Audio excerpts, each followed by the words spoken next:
Imagine walking into your place of work one morning and everybody knows what you did.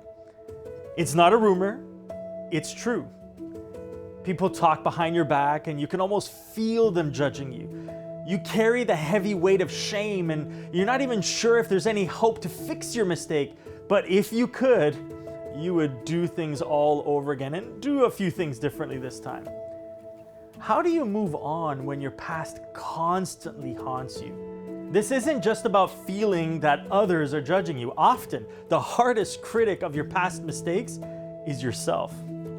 And now every look, every whispered conversation reminds you of that one moment, that one lapse of judgment, and how it's turned your life upside down. We long for a fresh start. But how do you truly begin again when your past is always there to remind you of who you are and what you've done?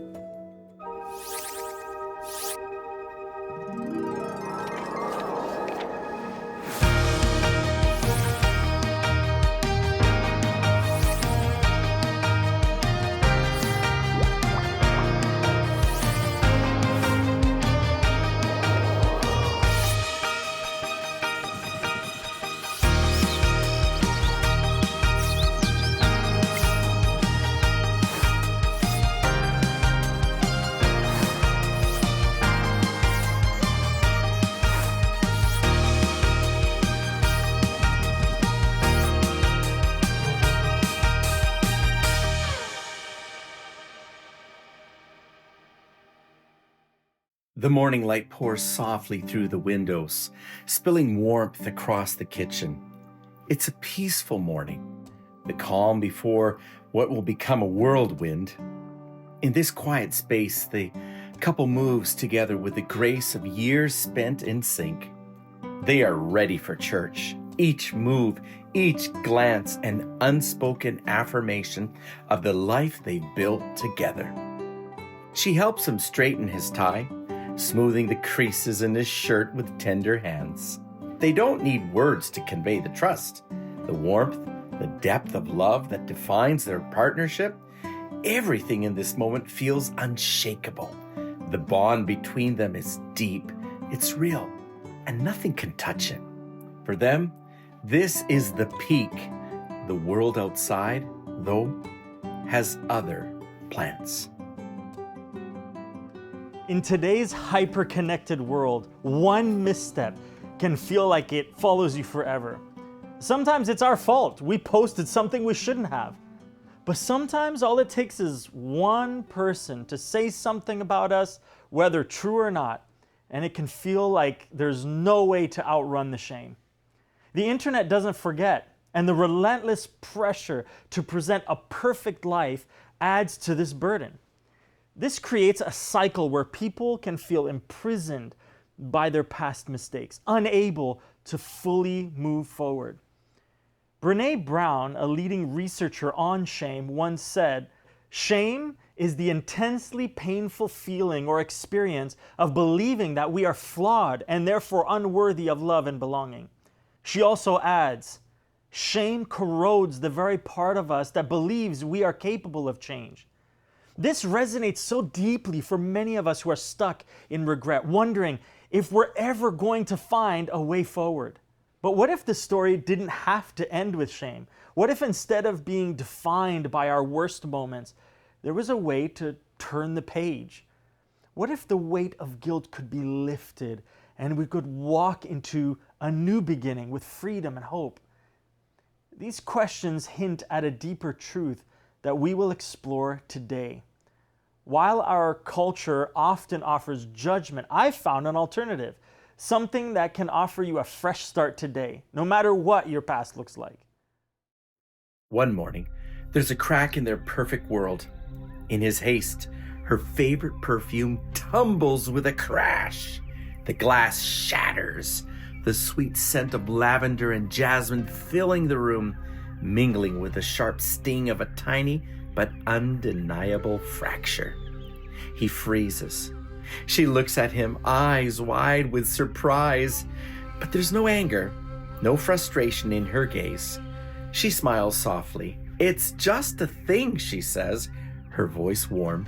forgiving, as if the perfume wasn't important at all. He wants to fix it, to erase the tiny crack that has just appeared between them. It's a small thing, but it feels so much larger. He is determined to make things right. He's on a mission now. His steps quick, his heart heavy. He can fix this. He will. Regret can feel like a shadow following us wherever we go, constantly reminding us of the moments we wish we could erase or redo. They shape the way we see ourselves and often keep us from moving forward. The reality is that for many people, living with regret becomes a cycle of shame and self-blame. Psychologist Dr. Guy Winch explains in his book entitled Emotional First Aid that unresolved regret can lead individuals into cycles of self-blame, isolation, and a feeling that their mistakes define them.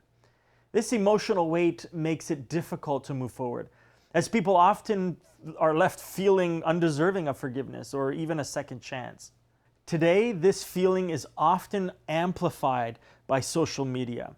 Our lives are much more visible, and our past can be revisited with a quick scroll or search. Social platforms can make it seem as though everyone else is moving on or achieving perfection, leaving us feeling trapped by our failures. The constant pressure to avoid failure often leaves us to two responses. Number one, either we can try to hide our mistakes, pretending they never happened, or we're crushed under the weight of guilt and shame. And when we internalize this shame, it becomes harder to accept grace, not just from others, but from ourselves. The guilt sits with us like a dark cloud. It makes it difficult to see any path forward. But what if there was another way? What if regret didn't have to define us? What if instead of running from our mistakes, we could face them head on with courage and with grace? This struggle is nothing new. Many years ago, there's an example of a woman who was publicly shamed, judged, and on the brink of losing everything. Her guilt wasn't just an internal burden. It was brought before the crowd for everyone to see. And yet, in her darkest moment, she encountered someone who didn't condemn her, but offered her a chance for a fresh start. But what happens next is a perfect example of someone who experienced grace and transformation. Throughout this season, this will be our theme. We will be exploring stories of transformation and how they can give us hope today. When he returns, there's more than just a replacement bottle of perfume in his hands. The bottle is shiny, perfect, a small gesture of goodwill. But he's got something else for her. There's an envelope. And as he hands it to her, his grin is wide, his excitement palpable. She looks at him, puzzled but intrigued. She opens the envelope, her fingers trembling as she pulls out a piece of paper. It's a contract. Her mind races. She looks at him, confusion and disbelief clouding her expression. How? His smile widens. I made some good investments, he says, pride in his voice. The dream house we've talked about for years. It's ours, paid in full. Her breath catches. Her heart races. The dream, the one they talked about but never dared believe would become real, is now in her hands. The story today begins with Jesus returning to the temple. A crowd gathers around him as he teaches, and suddenly the religious leaders, the scribes, the Pharisees, people who disliked Jesus, interrupted him by bringing in a woman caught in adultery. They place her in front of the crowd, making her shame very public. The fact that they brought her before everyone emphasizes not only her humiliation, but also the leaders' intent to trap Jesus, hoping he would either break the law of Moses or maybe contradict his teaching by offering her mercy. As he was speaking, the teachers of religious law and the Pharisees brought a woman who had been caught in the act of adultery. The leaders confront Jesus, saying, "Teacher, this woman was caught in the act of adultery. The law of Moses said to stone her. What do you say?" This is a significant moment because they're trying to see if Jesus will uphold the strict laws which mandate stoning, or if he will show mercy, potentially discrediting his own authority in their eyes. And rather than responding immediately, Jesus bends down and begins to write in the dust with his finger. This action is mysterious and has sparked various interpretations. For example, St. Augustine speculated that Jesus may have written down the hidden sins of the accusers, thereby confronting them with their own hypocrisy. The truth is, we don't know for sure what he wrote, but his actions demonstrated his calmness in the face of hostility. By delaying, Jesus redirects the crowd's attention and heightens the tension, making everyone wonder how he will respond. The religious leaders continue pressing him. Jesus finally stands and addresses them, saying, "All right, but let the one who has never sinned throw the first stone." With this single statement, he exposes the hypocrisy of the accusers. Instead of condoning the woman's sin, he uses their own self-righteousness as a mirror, forcing them to confront their own crooked intentions. The next verse says that Jesus stoops down and writes in the dust again, allowing the weight of his words to just sit in the air. The crowds grew more and more silent, and the accusers leave one by one. The text says, when the accusers heard this, they slipped away one by one, beginning with the oldest, until only Jesus was left in the middle of the crowd with the woman. This slow departure, particularly beginning with the elders, might indicate the recognition of the gravity of Jesus' statement. Finally, Jesus stands and speaks directly to the woman. He asks, "Where are your accusers? Didn't even one of them condemn you?" She replies, "No, Lord." And he responds, "Neither do I. Go and sin no more." Here, Jesus extends both grace and a challenge. He forgives her without condoning her actions, offering her the opportunity to begin again with a changed life. But just as quickly as their happiness has bloomed, the joy begins to wilt. The phone buzzes, the screen lighting up with an anonymous message. Her fingers hover, uncertain, before she clicks the link. The video begins to play. The screen fills with faces, his face among them. The story unfolds, detailing an embezzlement scheme. Her heart stops. Her breath hitches. The room feels cold, the walls pressing in. It's his face, his name, and the scandal that threatens to destroy everything they've built. The house, the dream, the life they've imagined, all of it crumbles in an instant. The truth sinking in like a stone in her stomach. He's been lying to her. The man she trusted, the man she loved, is at the center of a scheme that could tear them apart. Her hands shake as she lowers the phone. She can't breathe. She can't think. She wants to scream, but instead she goes out as the world shifts and spins around her. There are 3 points I'd like to explore from this story that are applicable to you and me today. The first is that if we want to be truly free, we need to first, number 1, acknowledge our need for grace. The woman is guilty. There's no question about it. Her shame is public. Her sin is undeniable. In that moment, she stands exposed in front of the entire crowd, waiting for her punishment.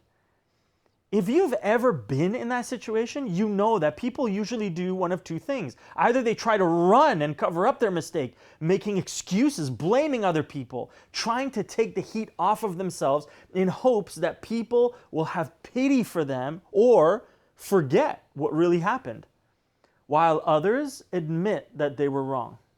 They own their mistake. I believe that the first step toward freedom is acknowledging our failure and the need for grace, because we can't experience transformation if we're still pretending we don't need it. Notice that Jesus doesn't deny the woman's guilt. He acknowledges it, but he reframes the situation. Rather than casting judgment, he extends grace. This grace is radical because it goes against the natural human tendency to punish and condemn. We live in a world where people are quick to point fingers, but slow to offer second chances. Think about your own life for a moment.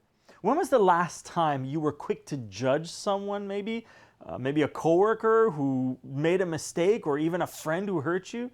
It's easy to fall into the trap of judgment because it makes us feel morally superior.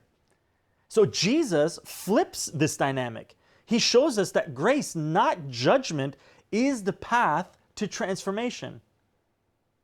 Point number 2 is that if we want to experience transformation, we need to accept grace over judgment. As the woman stood there, surrounded by the hostile crowd, she knew what was supposed to happen, but instead of judgment, she received grace. Jesus looks up after her accusers leave and asks, "Where are your accusers? Didn't even one of them condemn you?" She replied, "No, Lord." And Jesus says, "Neither do I. Go and sin no more." This moment is crucial. The woman is guilty, and yet Jesus does not condemn her. If anyone could have given her a pep talk on a few things, it would have been Jesus. And instead, he offers her grace. What is grace? Well, while mercy is not getting what I deserve, grace is getting what I don't deserve. While mercy says, "I'll let you off the hook this time," grace says, "I'll give you the freedom and the forgiveness you don't deserve." Jesus isn't just saying, okay, I'll let you off with a warning this time. He says, "I forgive you. I offer you freedom from your shame and your guilt." When push comes to shove, I think that's what we're all looking for, isn't it? Here's the important part. Grace doesn't just offer freedom and forgiveness. Grace lifts us up and gives us the opportunity to change. As author Max Lucado once said, "God loves you just the way you are, but he refuses to leave you that way." This quote reminds me that grace doesn't ignore our mistakes, but it empowers us to grow beyond them. When you experience true grace, it motivates you to live a different life. Accepting grace for ourselves and offering it to others is the first step toward true transformation. And that transformation isn't about earning anything or proving ourselves worthy of it. It's about receiving grace and allowing it to change us from the inside out. Her phone buzzes constantly. Messages from friends and church members full of sympathy, of support. But they don't matter. Nothing matters except the emptiness she now feels. Her world is falling apart, and no amount of comforting words can fill the space where trust once lived. Meanwhile, he's on the phone. The desperation in his voice, clear. He's talking to his lawyers, but all he can hear is the pounding of his own heart. He's losing her, and he knows it. He doesn't know how to fix it, but he will do anything to make it right. His mind races, his heart pounds. What can he do to make her stay? What can he do to undo the damage he's caused? Point number 3 is transformation requires action. After offering grace, Jesus tells the woman, "Go and sin no more." He doesn't just leave her where she is. He calls her to a new way of living. This is the third key to transformation. It requires action. Grace invites us into freedom, but we must choose to walk in it. The woman then had a choice. She could return to her old ways, carrying the weight of her past, or she could choose to live differently, walking in the freedom that Jesus offered her. This is where many people get stuck. We may receive grace, But transformation only happens when we act and live in the freedom we've been given. For many of us, the hardest part of transformation is believing that we can actually change. We might accept forgiveness in our minds, but our hearts still cling to the guilt and the shame of the past. But Jesus' words, "Go and sin no more," is a call to leave behind the old and step into a new way of life. Viktor Frankl, a psychiatrist and Holocaust survivor, once said, "When we are no longer able to change a situation, we are challenged to change ourselves." Frankl's right. Frankl's insight shows us that while we can't change the past, we can choose how to respond to it. Transformation isn't about erasing our mistakes. It's about choosing to live differently because of the grace I've received. Are there areas where you've been forgiven but still feel trapped by guilt? What would it look like to truly walk in the freedom? This doesn't mean living perfectly, but it does mean living intentionally, choosing daily to step into a new life that grace makes possible. The story of the woman caught in adultery is a powerful reminder that transformation is possible, no matter how bad our past mistakes are. But that transformation begins with a few key steps. First, we must acknowledge our need for grace. We can't experience true change if we're still hiding or denying our flaws. Like the woman in the story, we need to be humble and vulnerable, admitting that we need help. Second, we must accept grace over judgment. The world may judge, but Jesus offers grace. Transformation happens when we receive that grace and allow it to change our hearts. Finally, transformation requires action. We must choose to walk in the freedom that grace provides. This means leaving behind our old ways and stepping into a new way of living, empowered by the grace we've received. In a world that often holds on to mistakes and refuses to let us forget them, the story of the woman caught in adultery offers us hope. It shows us that we are more than our worst moments. Through grace, we can experience a fresh start, a new beginning, and the freedom to live a transformed life. She returns to find him sitting alone, his shoulders slumped, his face etched with guilt. He opens his mouth, his voice trembling. I need to tell you everything, he says. I'm so sorry, he whispers. I thought I could fix it. The lawyer said I can avoid jail if I return the money. But I can't, his voice cracks. I can't lose you.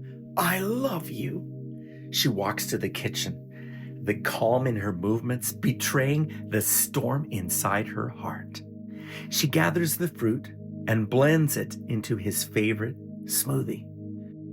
And then her voice, steady and strong, cuts through the silence. I forgive you, she says. I still love you. My trust in you is broken, but I won't punish you with silence or threats or divorce. The court will deal with you, not me.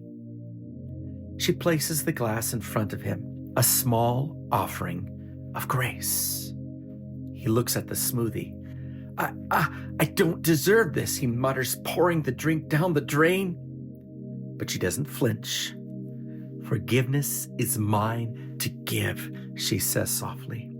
If you reject it, you're pouring my love away too. Reflecting on the experience of this woman caught in adultery, here are just a few practical coaching questions that can help you on your journey as you end this year and look forward to a new year ahead. Number one, where in your life do you feel like you're still carrying the weight of past mistakes? Number two, how would your life change if you extended grace to yourself? Number three, what does a fresh start look like for you right now? This week, take one small step towards forgiving yourself. Write down one area of your life where you've been harsh on yourself. Then, next to it, write a note of grace. something you'd say to a friend if they were in your shoes. Let this be your 1% change toward a fresh start this week. If this presentation spoke to you today, I'd like to invite you to visit hopestudy.ca.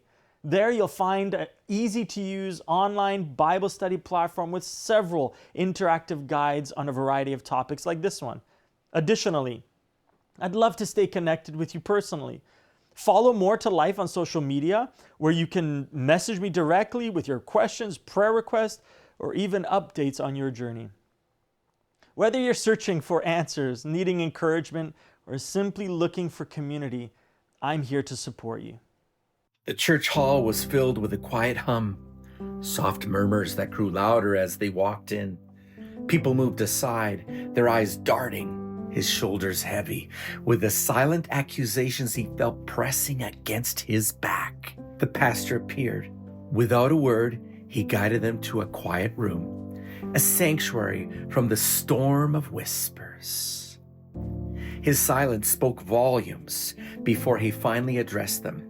The congregation knows. It's a stain on our church, yes. But sin is the illness we're here to treat. Consequences will come, no doubt. But God's grace is greater than our failures. You can move forward. There's more to life than what lies behind. New beginnings are possible. And in that moment, as the world outside whispered and stared, they began to believe, perhaps faintly, but enough that grace might truly lead them to something new.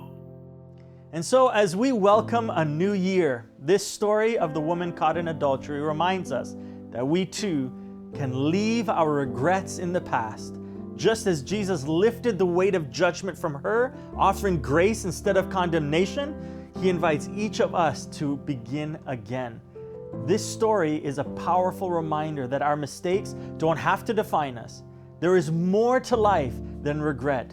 And Jesus' words, "Go and sin no more," are a call to a fresh start, one filled with courage and hope and new possibilities. What if today, as you begin a new year, you accept that same grace? What if instead of being held down by your past mistakes, you embraced a fresh start? Jesus invites you to find forgiveness and the freedom to move forward, leaving behind shame and stepping into a life of peace and experiencing His transformation.